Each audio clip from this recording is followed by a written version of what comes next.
The philosophical observations and idea presented and the differences to other ideas presented by other philosophy in the story of Aristotle and coming to be and passing away.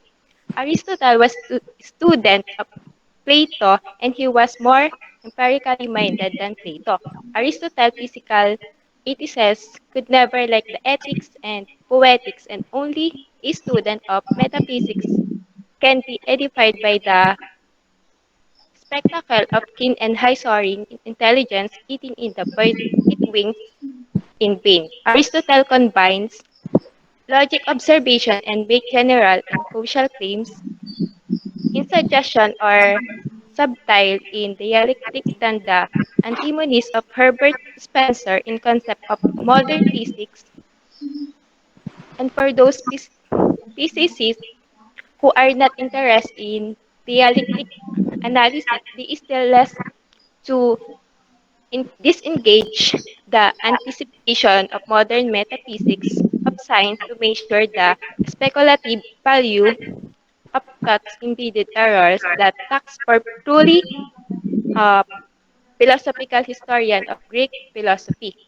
Aristotle's knowledge, presupposed in all works, was the Platonic dialogue and his own logic, rhetoric and topics, and he added the ethical and political works for his observation, and and the biological works like Greek medicines. From Aristotle's own logic, he derives the course his penchant for the formal syllogism and his habits of attributing errors and references of opinions to false syllogisms. He also implies in his own writings in the examination of the conflicting opinions of the people of the philosopher. He also cannot forbear Plato's opinion, Methodocles, Anaxagoras, Anaxagoras, and Democritus to elaborate his topics. The four named texts describe the relation between space and matter in a world of mutability. On the one hand, the task of interpretation, the amount of confusion and in is conception that results from his determination to put his predecessors in the wrong. In the Timaeus, Plato says he could not see how slight was the difference between Plato's space.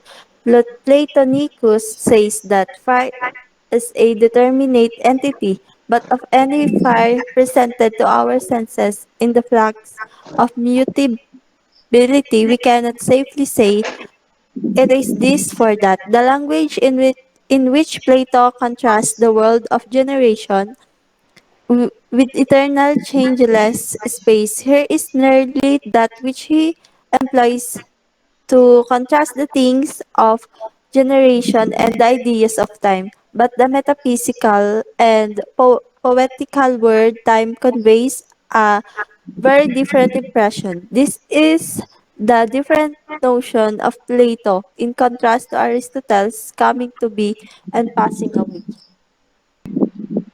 Aristotle believed that the things or events in nature come to be for an end or purpose and are not simply the result of chance or necessity, because things are coincidental, are the result of chance or luck, whereas things that are natural happen always, or for the most part, and the things happen always for the result of chance or luck.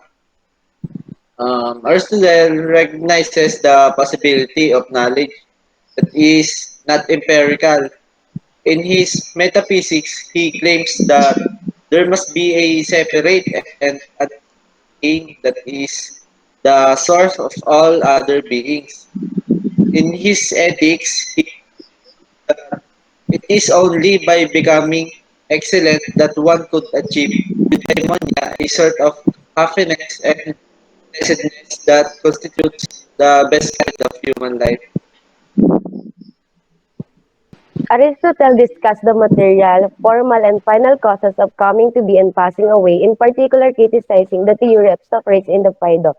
He further states that the pace and cost of double process in the sun's annual movement and in conclusion shows that what come to be is necessarily, since absolutely necessity is characteristic of a sequence of events which is cyclical, that is to say, continuous and returning upon itself. Aristotle first observed his natural environment and then sets about to find its general foundation.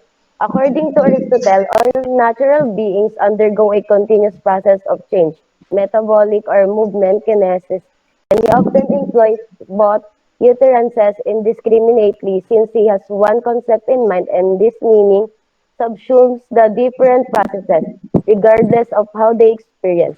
In addition, Aristotle argued that the Empedoclean theory of the body composed of unchangeable elements, the fire, air, water, and earth. We know that Greek cosmology resorted to them, but for Aristotle's ideas, they are not just principles but real substances, physical entities existing always in a body.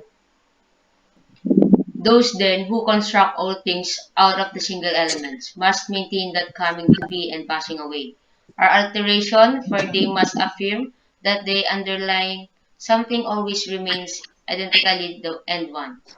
And change of such substrum is what we call altering. Those on the other hand, we make the ultimate kinds of things more than one, must maintain the alteration is distinct from coming to be, for coming to be and passing away result away from the conscience and dissolution of many kinds.